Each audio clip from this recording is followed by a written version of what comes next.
नाम नहीं थे, अचानक से निकल कर आते हैं, मुख्यमंत्री बन जाते हैं। तो जो बड़े लीडर्स हैं वो भी उनसे कनेक्ट नहीं कर पा रहे हैं। शिवराज सिंह चौहान को जिस तरह से हटाकर केंद्र में लाया गया है, उसके बाद मध्य प्रदेश में ऐसा लगा कि मोहन यादव अपना प्रभाव जमा लेंगे। लेकिन अगर हम पूरे माहौल पे गौर करें नाज़मीन, तो ऐसा लगता नहीं कि मोहन यादव कोई बहुत प्रभावशाली तरीके से सरकार। हमने ये बात जरूर मानते हैं कि इसका लोड बढ़ रहा है, लेकिन लोड बढ़ने के साथ साथ सरकार। मध्य प्रदेश के पूर्व मुख्यमंत्री और केंद्रीय कृषि मंत्री शिवराज सिंह चौहान की मुश्किलें जहां किसान बढ़ा रहे हैं, तो वहीं शिवराज सिंह चौहान की योजना को बंद करने के लिए मध्य प्रदेश के मुख्यमंत्री मोहन सिंह यादव तैयार दिखाई दे रहे हैं।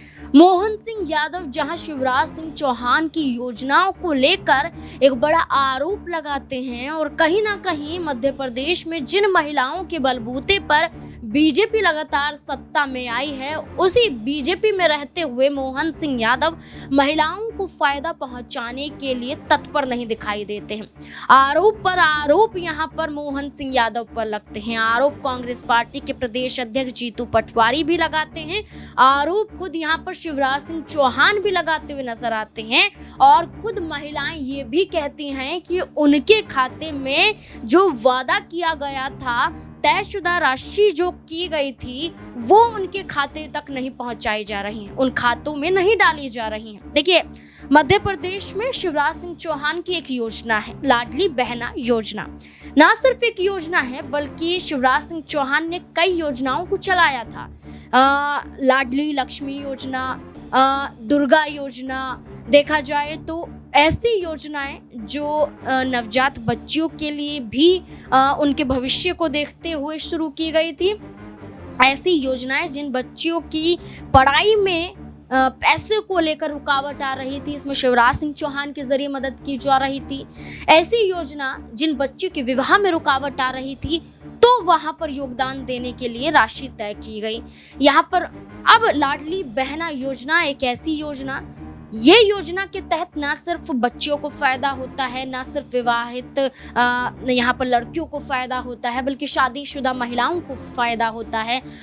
जिनके पति नहीं हैं, जो विधवा महिलाएं हैं, उन्हें भी फ़ायदा होता है। शिवराज सिंह चौहान के ज़रिए इस योजना का मकसद यही है कि मध्य प्रदेश में एक भी महिलाएं हैं वो यहाँ पर निराश ना हो, यहाँ पर एक भी महिला परेशान ना हो कि वो किसी के आगे हाथ फैलाए, भीख मांग। तो ऐसे में उनके भाई ने एक तरीके से मामा ने एक बड़ा दायित्व निभाया और महिलाओं के लिए बड़ा योगदान अपने जरिए दिया। योजना की शुरुआत जैसे हम देखते हैं कभी 1000 रुपये से हो जाती है। योजना की शुरुआत 1000 से हुई, फिर रकम बढ़ती है, 1200 होती है, 1300 होती है, 1500 होती है, 2500 होती है। कुल मिलाकर 2023 के विधानसभा चुनाव में कहा गया था कि अगर बीजेपी फिर से सत्ता में आती है तो ये धनराशि बढ़ाकर 3000 रुपये कर दी जाएगी। लेकिन महिलाओं के खाते में 3000 रुपये आ रहे हैं या नहीं आ रहे हैं, इससे पहले मोहन सिंह यादव लाडली बहना योजना को लेकर क्या कुछ कहते हुए दिखाई दे रहे हैं, उस पर गौर कीजिए। 35% आरक्षण पूरे देश में सबसे ज्यादा हमारी सरकार ने चालू किया। 33% का भारत सरकार का नियम है। अपने यहाँ 26 लाख लाडली बहनाओं को 450 रुपया गैस रिफिलिंग का हम उनको दे रहे हैं। लाडली बहनाओं को 1.29 करोड़, मतलब 1.29 लाख बहनों को अभी तक 19,212 करोड़ रुपया हमने राशि का अंतरण किया। आपकी जानकारी, जब से सरकार बनी थी सब कह रहे थे कि भाई ये चल नहीं पाएगी, ये लोड पड़ेगा, फाइनेंशियली तकलीफ है, ये हो नहीं पाएगा। हमने ये बात जरूर मानते हैं कि इसका लोड पड़ रहा है, लेकिन लोड पड़ने के साथ साथ सरकार आय के साधन बढ़ाती जाए अपने पैरों पे अपनी वित्तीय व्यवस्थाओं को खड़ा करने के लिए। जब आप आय बढ़ाओगे तो स्वतः ही इन सारी व्यवस्थाओं को संचालित करने में आप समर्थ हो जाते हैं, सक्षम हो जाते हैं। तो स्वाभाविक रूप से हमने इस दिशा में काम किया है कि हमारी सारी जन कल्याणकारी योजना, खास करके बहनों की योजनाओं को लेकर हम आगे बढ़ रहे हैं। महिला उद्यमियों को हमने 850 MSME इकाइयों में 275 करोड़ की राशि का सीधा अंतरण किया। DBT का हमने सिस्टम इसमें भी लाए हैं। ये केवल गरीब कल्याण के DBT नहीं होना चाहिए, कोई इंडस्ट्रियलिस्ट है, उद्योगपति है, उसकी भी राशि का अगर उसका हक बनता है तो सिंगल क्लिक से उसके खाते में भी सीधे सीधे पैसे पहुंचना चाहिए। क्योंकि जब हम निवेश की बात कर रहे हैं तो हमको पारदर्शिता के आधार पर इन सारी व्यवस्थाओं को सुव्यवस्था में बदलना चाहिए। सैनिटेशन और हाइजीन योजना में 19 लाख बहनों को मध्य प्रदेश के मुख्यमंत्री मात्र भर 1 साल ही पूरा कर पाते हैं और 1 साल पूरा होने के बावजूद भी उन्हें जिस योजना का सम्मान करना चाहिए, जिस योजना के लिए शुक्रगुजार होना चाहिए, लेकिन उस योजना को भारी बताते हैं बीजेपी पर। ये कहते हैं एक बोझ है ये योजना के जरिए भारतीय जनता पार्टी मध्य प्रदेश में कर्ज में डूब रही है, इसलिए हमें उत्पादन के यहाँ पर हमें राशियों महिलाओं तक उनके खाते में पहुँचाने के लिए इनकम सोर्स ढूंढना पड़ रहा है और इनकम सोर्स होगा तभी महिलाओं के खाते में यहाँ पर तयशुदा राशि जाएगी। अब मोहन सिंह यादव ने इसे तो बता दिया कि सरकार पर लोड है, लेकिन इसको लेकर क्या कुछ राय निकल कर सामने आती है कि 1 साल पूरे होने के बावजूद भी वो अपना दायित्व नहीं निभा पा रहे हैं? क्या वाकई ऐसा है? देखिए जरा। शिवराज सिंह चौहान ने इसी बात को लेकर बारंबार कहा कि भाई मैं लाडला भाई हूं, मेरे लिए ये काफी, लेकिन मोहन यादव जिस तरह से इस शब्द से असहज महसूस कर रहे हैं, और देखिए ये बात कांग्रेस पार्टी ने भी कही, ये बात तमाम लोगों ने भी कही, किसान अभी भी असंतोष में कह सकते हैं दिखाई पड़ते हैं। कई घटनाएं ऐसी हो चुकी हैं मध्य प्रदेश में जो लगातार मोहन यादव के ऊपर सवाल उठाते हुए नजर आते हैं। तो ये तमाम चीज़ें हैं जो 1 साल पूरा तो उन्होंने किया है, बेशक पूरा किया है, लेकिन इन्हें 1 साल के अंदर जिस तरह की चीज़ें हुई हैं वो अपने आप में कई तरह की चीज़ों को बयां करती हैं कि क्या मोहन यादव उतने प्रभावशाली मुख्यमंत्री नहीं है। जीतू पटवारी हो या और तमाम कांग्रेस लीडर्स हो, लगातार उनके खिलाफ मोर्चा खोलते रहते हैं, और अगर बीजेपी नेताओं की भी बात करें तो उतना प्रभाव नजर नहीं आता या उतना समर्थन में खड़े नहीं होते जिस तरह से कह सकते हैं कि उनके पक्ष में खड़ा होना चाहिए। क्योंकि मोहन यादव कोई बहुत बड़ा नाम नहीं थे, अचानक से निकल कर आते हैं, मुख्यमंत्री बन जाते हैं, तो जो बड़े लीडर्स हैं वो भी उनसे कनेक्ट नहीं कर पा रहे। शिवराज सिंह चौहान को जिस तरह से हटाकर केंद्र में लाया गया है, उसके बाद मध्य प्रदेश में ऐसा लगा कि मोहन यादव अपना प्रभाव जमा लेंगे। लेकिन अगर हम पूरे माहौल पे गौर करें नाज़मीन, तो ऐसा लगता नहीं कि मोहन यादव कोई बहुत प्रभावशाली तरीके से सरकार चला पा रहे हो। कई तरह के आरोप उनके ऊपर लगे, कई तरह की चीज़ें उनके ऊपर लगी। आपने देखा कि हरदा में जिस तरह से विस्फोट हुआ उसको लेकर उनके ऊपर सवाल उठे। इसके अलावा कई बच्चियों के बाहर कह सकते हैं कि जो संस्था है उससे बाहर जाने की खबरें लगातार आई। तो इस तरह के तमाम सारे मुद्दे ऐसे रहे जो उनके ऊपर इसके सवाल उठे, क्योंकि शासन प्रशासन की जिम्मेदारी उनके ऊपर, लेकिन उसको सुचारू तरीके से नहीं चला पाना कहीं ना कहीं उनकी एक नाकामी साबित हो रहा है। लगातार कांग्रेस पार्टी इसको लेकर सवाल देखा आपने, यहाँ पर कहा जा रहा है कि मोहन सिंह यादव ने अपने बलबूते पर मध्य प्रदेश में इन 1 साल में कुछ भी नहीं किया। इसी के साथ साथ लाडली बहना योजना की पोल खोलते हुए जीतू पटवारी भी नजर आए और जीतू पटवारी ने बताया कि वाकई क्या महिलाओं के खाते में उतनी राशि जा भी रही है, या फिर मोहन सिंह यादव और शिवराज सिंह चौहान के जरिए जो बयान दिया गया, जो दावे वादे किए गए, वो दावे वादे सिर्फ चुनावी जुमले के रूप में देखे गए। क्या कुछ जीतू पटवारी कह रहे हैं, देखिए जरा। 3000 रुपया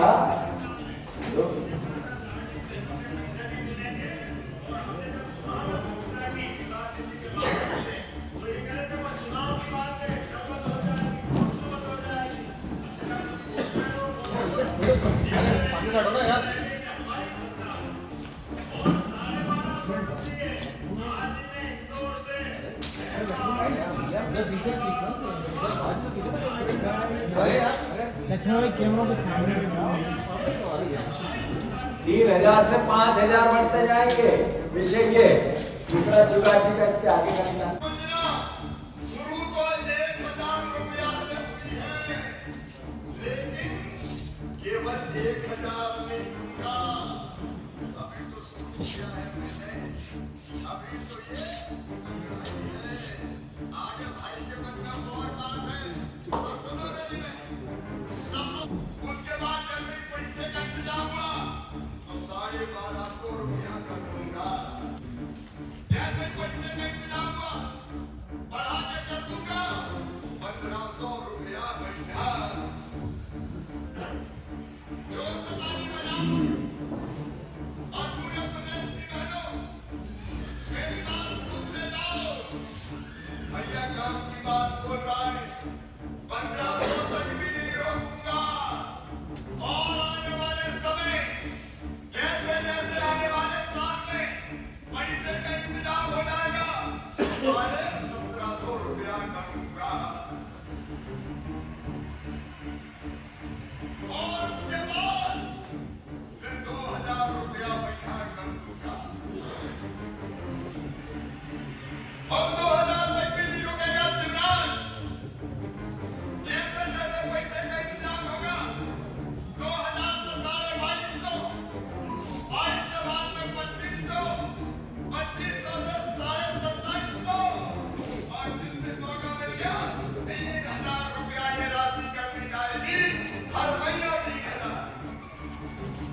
कहा जो मैं बोलता हूँ करके दिखाता हूँ।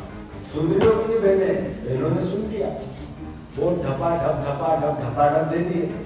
अब भाई साहब अभी जो आए हैं वो खुद तो नहीं रहे, दूसरे जो मोहन जी आए हैं वो कह रहे मैं 5 तक कर दूंगा। ये 2 कदम उनसे आगे क्वेश्चन में, झूठ बोलने के क्वेश्चन में और कर्ज लेने के। आपने कई राय यहाँ पर देखी, यहाँ पर मोहन सिंह यादव का बयान भी देखा, आपने मोहन सिंह यादव के कार्यकाल को लेकर एक राय भी देखी, जीतू पटवारी के उठाए गए सवालों को भी देखा, सुना भी आपने। लेकिन अब इस पूरे मुद्दे को लेकर आपके अंदर क्या विचार आते हैं कि क्या वाकई लाडली बहना योजना को बंद करने की फिराक में मोहन सरकार नजर आ रही है? क्या 5 साल के इस कार्यकाल को पूरा करते करते शिवराज सिंह चौहान की जो योजना है लाडली बहना योजना, क्या वो बंद होने की कगार पर पहुंच जाएगी? शिवराज सिंह चौहान इस पूरे मुद्दे पर चुप क्यों नजर आ रहे हैं जब उन्होंने कहा कि योजना लोड डाल रही है सरकार पर? तो शिवराज सिंह चौहान को आगे आकर इस पर बयान देना चाहिए था कि मैंने योजना चालू की है, मेरा दायित्व बनता है कि किस तरीके से मैं महिलाओं के खाते में पैसे पहुंचाऊं। अगर नहीं पहुंचते हैं तो सरकार की नाकामी यहां पर दिखाई देती है, लेकिन ऐसा कोई बयान सामने नहीं आता है। आपको क्या लगता है कि शिवराज सिंह चौहान क्या अब मोहन सरकार को देखते हुए कोई बड़ा फैसला लेते हुए नजर आ सकते हैं? क्या मुलाकात के जरिए फटकार लगाई जा सकती है या मुलाकात के जरिए एक रणनीति बनाई जा सकती है कि कैसे मध्य प्रदेश में बाकी योजनाओं के साथ साथ लाडली बहना योजना का भार सरकार पर ना पड़ सके? इस पूरे मुद्दे को लेकर आप क्या सोचते हैं? अपनी राय कमेंट सेक्शन में जरूर दें। देखते रहें SPN9 न्यूज़। धन्यवाद।